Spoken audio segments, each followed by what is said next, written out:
It's Morning Becomes Eclectic at 89.9 KCRW. A couple of weeks ago, PJ Harvey was in town for a one-off show at the Orpheum. And on the Sunday afternoon before, we were very fortunate that she would come into the village for us and play a set, which is coming up, an interview as well. But first up, the music. It's PJ Harvey on Morning Becomes Eclectic.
We kept you clothed, we kept you in business when everyone else was having good luck.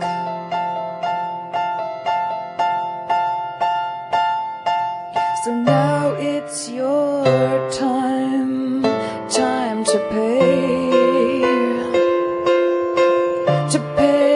me and the one I love with the worldly goods you stashed away,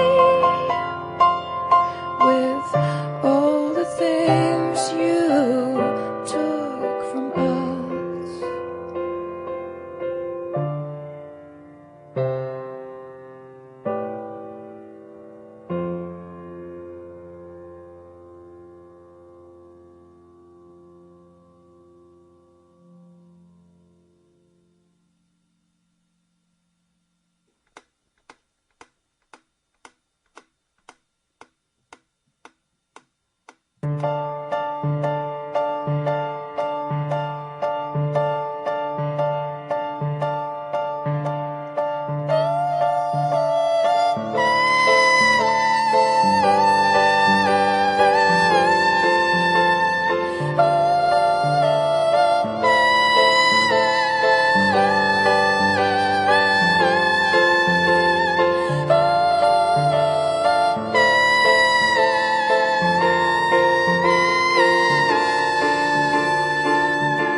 Pretend to myself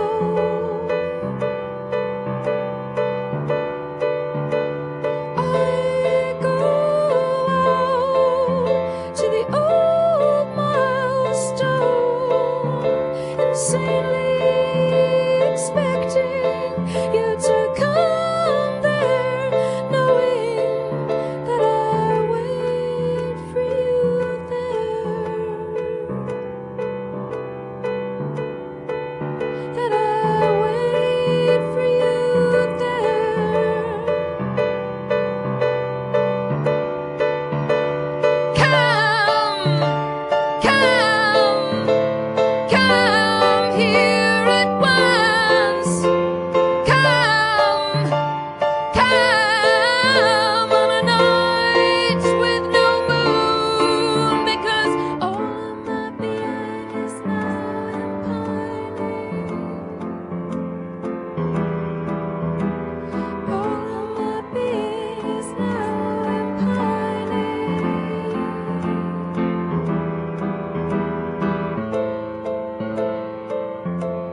reaching. Look inside a skeleton.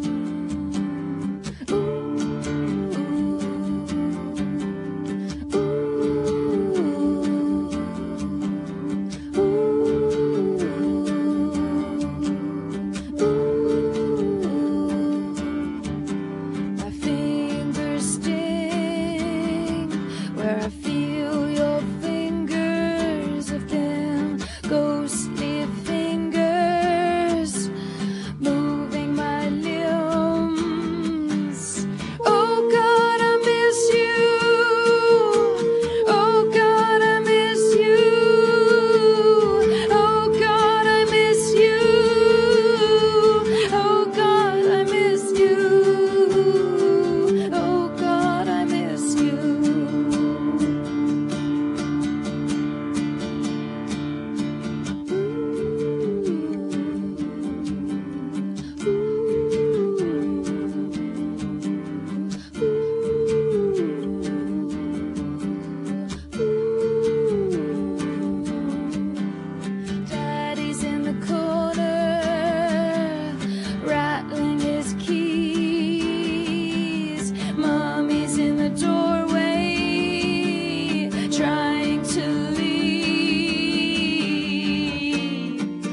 It's 89.9 KCRW and Morning Becomes Eclectic. PJ Harvey is our guest. First of all, thanks for coming in on a Sunday and doing the session for us. Oh, well, thank you for accommodating that. No, happy to do it. We're at the Village, which is sort of our home away from home. And I think we're in the same room that we were in a couple of years ago, last time you played for us. Yeah, I like this room very much. It's got a nice feel to it. So it feels comfortable. Studio A, I think. I don't know. I lose track of all the numbers of the studios at the station, let alone here at the Village. But let's talk about the album. Let's talk about the couple of years since we saw you last time. The last album, I think, was 2004. Her. Is that how you say it? Yeah. Got anyway. It's fine. And what did you do after that tour? Because you toured behind that record. That's what people traditionally have done in the past: make a record, get the band out and tour. You're doing things a little bit differently this time, and I'm wondering if that was perhaps as a result of what you'd done last time around. Did you feel it time was for a actually. rest, It was very much a result, not just of the touring aspect, but of the record as well. Because I felt after making Her that it had begun an idea, but it hadn't realised it fully. I came away from that record feeling I hadn't quite realised it enough. It had further to go. In what sense? What were you setting out to do, and what did you think you didn't quite get? Well, I know that always the most important thing is that I try not to repeat myself, and there are greater or lesser degrees of success with that. And I think also the longer you've been writing, it becomes harder to not repeat oneself. So that was the criterion, even back for that record. But I did feel that I didn't follow it through. I feel like there was a couple of songs on that record that were too atypically PJ Harvey and weren't new ground and weren't saying anything new that I hadn't said before, and felt a little bit that the album fell short of what I'd hoped for it. So with this record, with White Chalk, I think it made me even more passionately want to not repeat myself in any shape or form and see that right through to the bitter end, whether it meant waiting 10 years to have another record.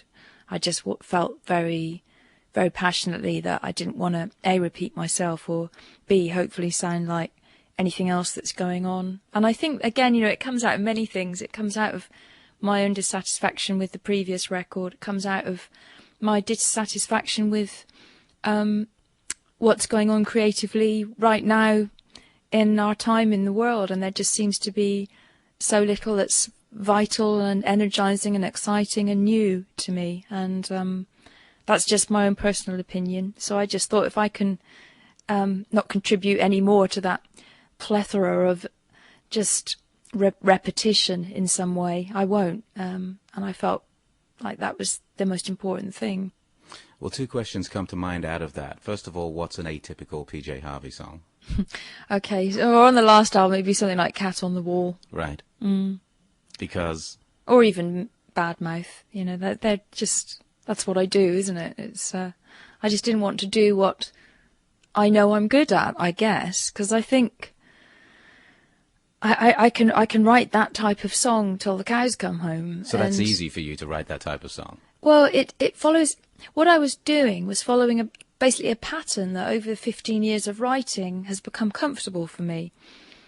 And I didn't want to use those familiar tools. I have tools at my disposal. I know how to make a song work in that format, and I wanted to put myself in a position where it's a bit frightening. I don't know how to make the song work. I'm not going to rely on those old tools. It's not allowed to sound like anything I've done before. I just wanted to wipe the slate clean and think about everything in a different way, deconstruct the way I usually structure songs, not have any rules in terms of beginning, middle, end of song, just to let the songs become more like paintings in a way, more like creating a little world, a little atmosphere. It had for it to have its own world, its own entity, and that didn't have to correspond to the way that we think of songs, pop songs, the way that they're usually structured or written.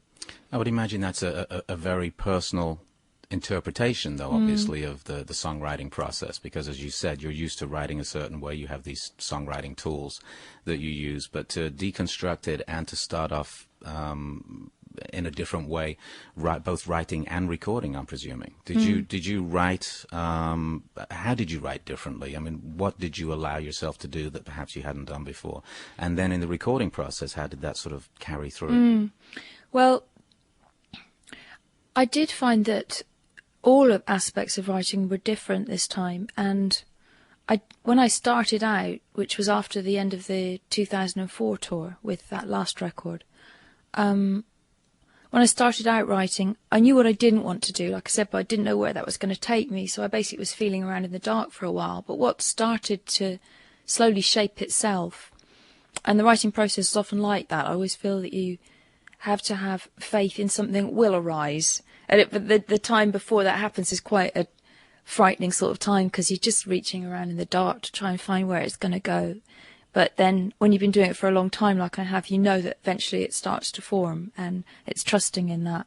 And so eventually, I guess after 3 or 4 months of searching where it was going to be and trying all manner of different instruments, avoiding guitar because I was too familiar with it, and I slowly began to form this way, and it took the shape in that I would basically improvise to myself on a piano, which is a very unfamiliar instrument to me, or on other instruments like the auto harp, or like I was playing very small, I think, Celtic harps that are these half size. Sort of, I would improvise for half hour at a time and tape it.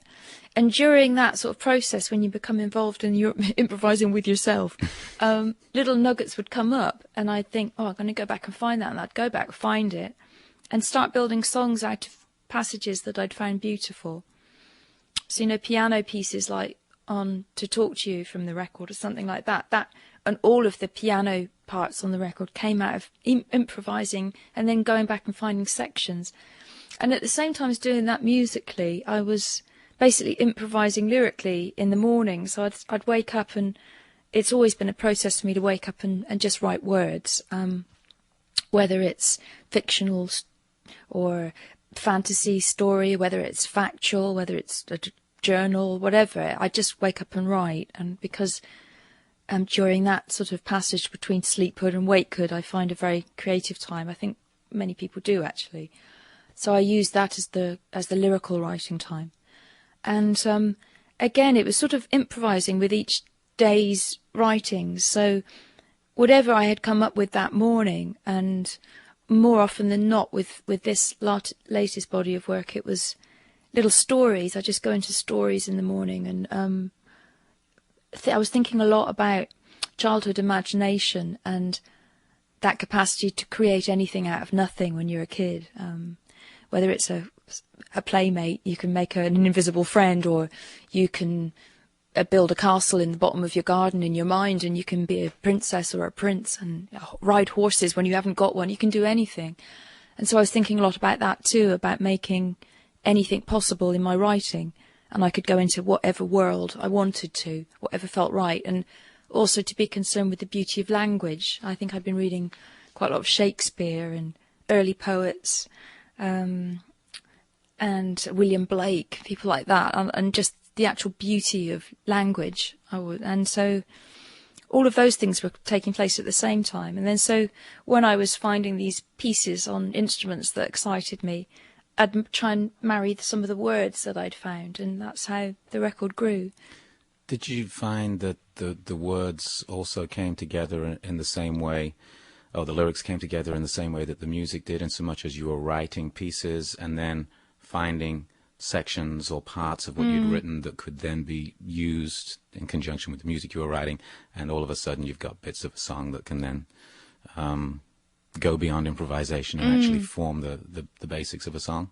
Yeah, it was similar with words as well, that if I'd written a 3-side piece, there might only be one paragraph that I liked, but I'd find that paragraph, and that would become the song, and I'd slightly shape it or edit it, move it about a bit.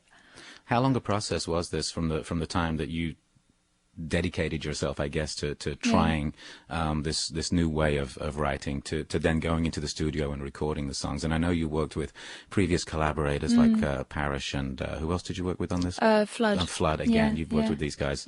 So two questions come out of that. How long a process was it? And then how did those guys react to you coming in with this completely different way of working? Well, I started writing early 2005. Like I said, we came off tour at the end of 2004, so I recuperated a little bit and started writing sort of March 2005. And I was writing right up until pretty much the day before we went in the studio to record, which was November 2006.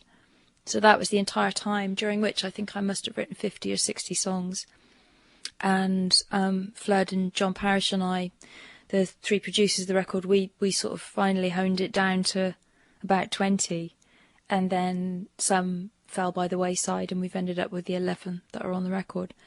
But again, when we were going into the studio, I had very strong criteria, and I wanted us to follow. And again, it was based upon not repeating myself and not using usual tools. So I really sat down and talked to Flood and John a lot about that beforehand, and saying I didn't want to rely on usual tactics to make songs work. I.e., sticking a bass line in there in the third verse, or let's bring the drums in there because that'll lift the song. I didn't want to do that. I basically didn't particularly want to use drums other than percussion, and I didn't want it to be thought of in a drummer-like way, hence using somebody like Jim White on the record, who I think is probably the least drummer-like drummer I could even think of. And I didn't want to particularly use bass noises. I was much more interested in a more ethereal sound of high up noises and floating noises, and I didn't want to use formula, tactics, tools to make things work. I wanted the songs to work as within themselves as their whole own little world, and it was got to be nothing to do with pop music as we had made it up until that point. Do you feel like you achieved what you set out to do this time? I actually do, and that's rare. It's not often that I come out of a writing process and a studio process feeling like, God, I think I did what I wanted to do, and it's a wonderful feeling. And it's very rare. It's like those moments when I know I've written a very strong song, which, and again, are rare, but it, and there's something so magical about that. And so I felt very pleased. I think the only other times I felt that was with To Bring You My Love and with Is This Desire. And I came away from both those records thinking, well, I did what I set out to do. All of the others I felt slightly fell short in some way. Not to say that I don't like them or that they're terrible records, but just that they fell short of my initial passion of where I wanted it to be. Now, the interesting thing, I think, is not only have you made a record that's, is it fair to say, more intimate than your previous records, the fact that there is so much sort of space in the songs? It's a hard way to say what's intimate and what's not, really. In some ways, I find, in some ways I could look at this record as a much less intimate and more universal type of record, and that the nature of human emotions that it deals with, which we all feel. In some ways, maybe it's more so. Less intimate. I don't know, because every record it's a strange breach between that initial writing and then it going out into the world, and one always hopes that it will cross over and people will feel.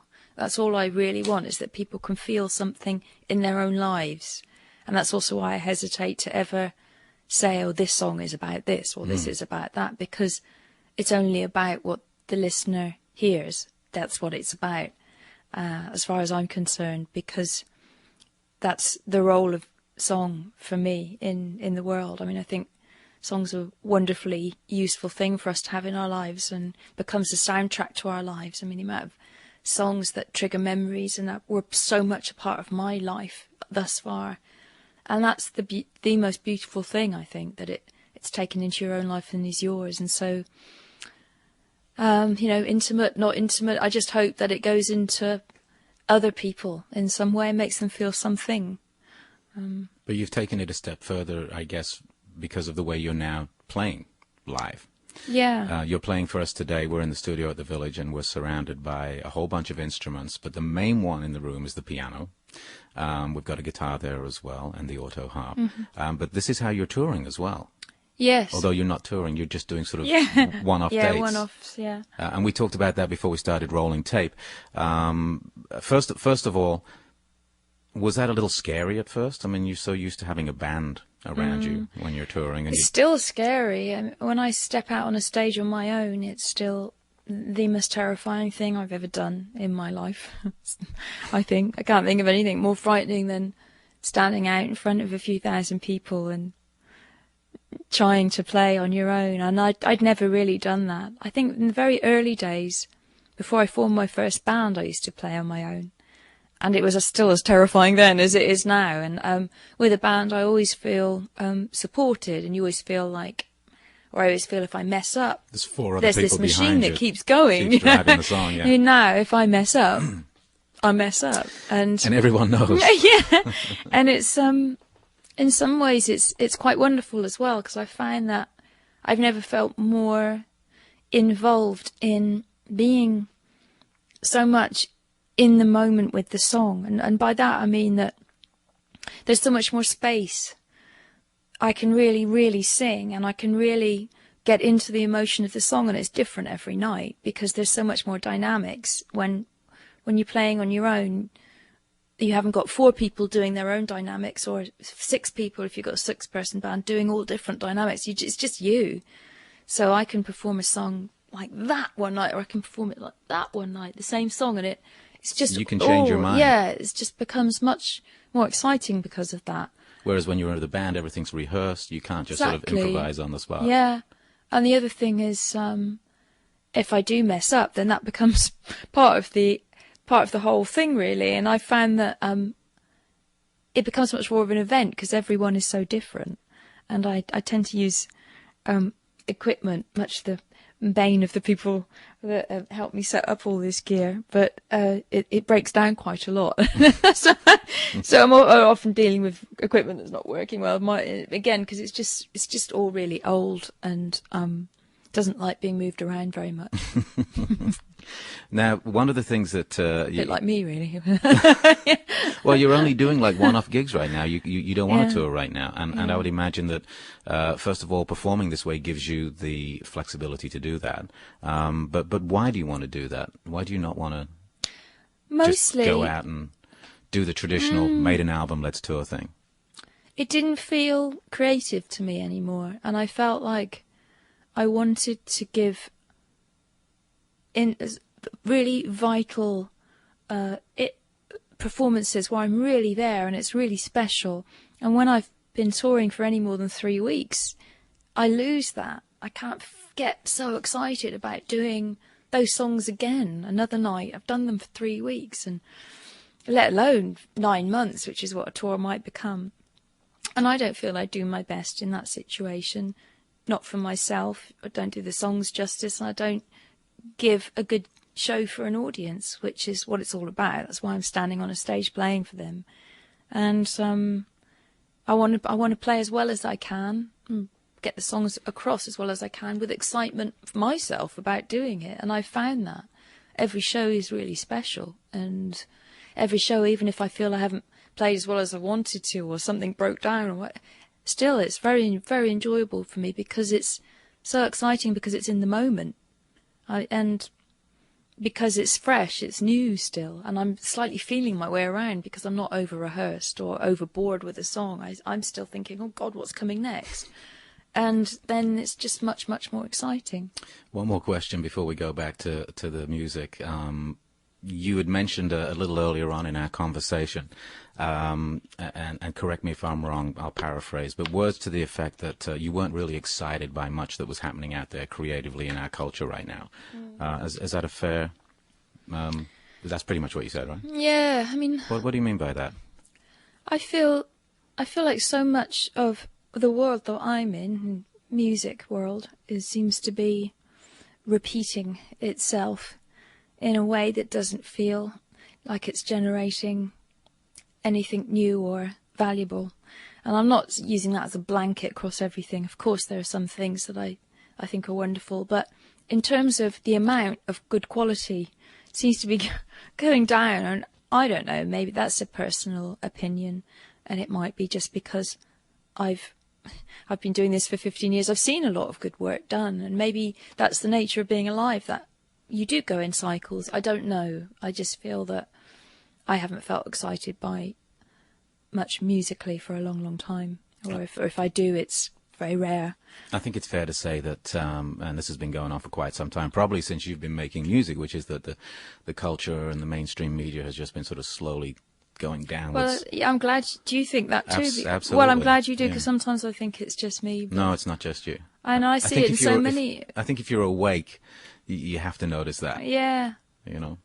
And I try and keep up to date with what's happening in the art world and film world and theatre world. You know, I try. And again, I see if something's on an exhibition or a play that I want to see, or so rarely do I come away feeling inspired. I mean, and that's ultimately what I look for. I look to go to a show of any kind and come away feeling changed in some way, and then taking that into my own life because I've been so inspired by something, or so touched or moved. And well, that seems as good a place as any to stop talking, because every time I've seen you live, and it must be half a dozen times over the years now, I've always come away inspired. So I'm excited to see this phase of Polly Jean Harvey's musical exploration. So thank you so much for coming and talking to us. Oh, my pleasure. Thank you. And thanks for bringing everybody in on a Sunday and setting everything up. I can't tell everybody how beautiful it looks in here. There's lights here, and there's all your there's all my tchotchkes. Meaningful little pieces on top of the piano. Yeah. It's basically how I have it at home. It's your living room. Yeah, it is. It's where I play at home. I have all these things. Again, thanks, and we'll go back to the music. It's PJ Harvey on Morning Becomes Eclectic. Thank you. Above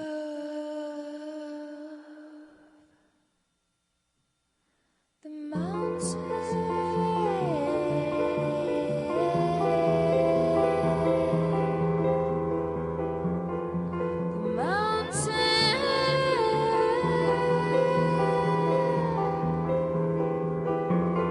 an eagle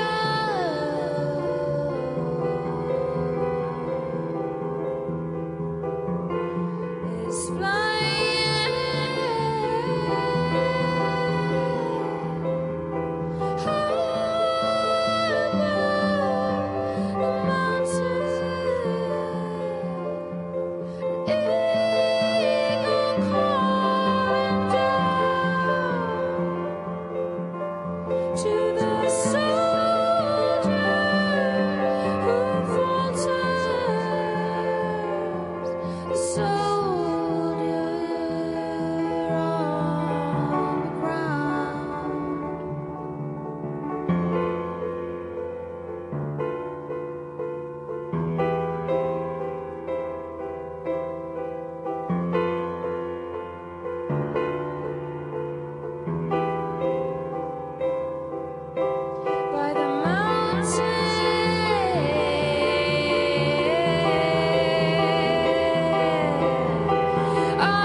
suspect you'll find me there,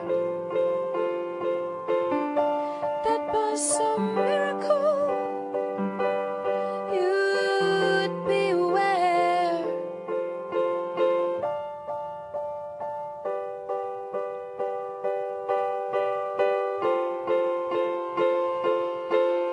I'd risen this morning determined to break the spell of my longing and not to think. I freed myself from my family, I freed myself from work, I freed myself, I freed myself and remained alone. And in my thinking, steal you away, though you never wanted me anyway.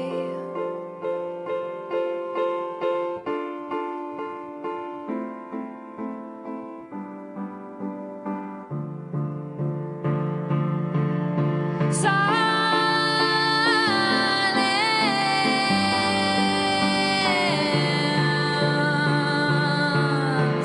silence,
I was born in the desert,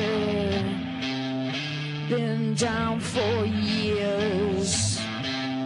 Jesus, come closer, I think my time is near. And I've traveled over dry earth and floods, hell and high water, to bring you my love.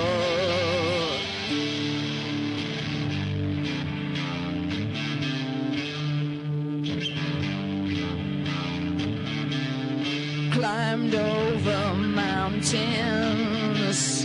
traveled the seas, cast out of heaven, cast down on my knees. I've lain with the devil, cursed God above,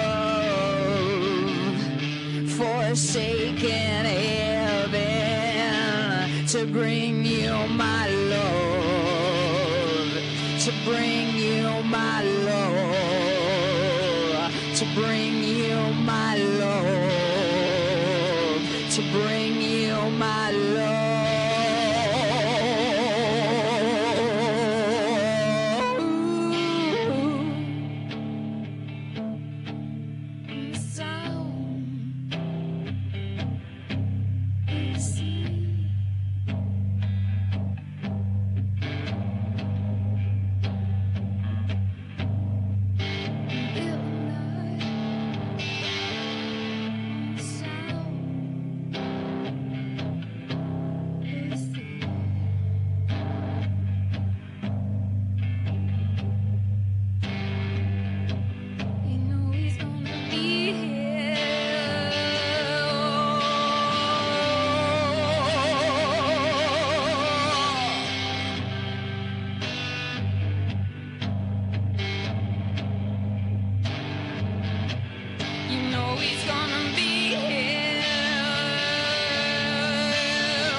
forsaken heaven. Curse God.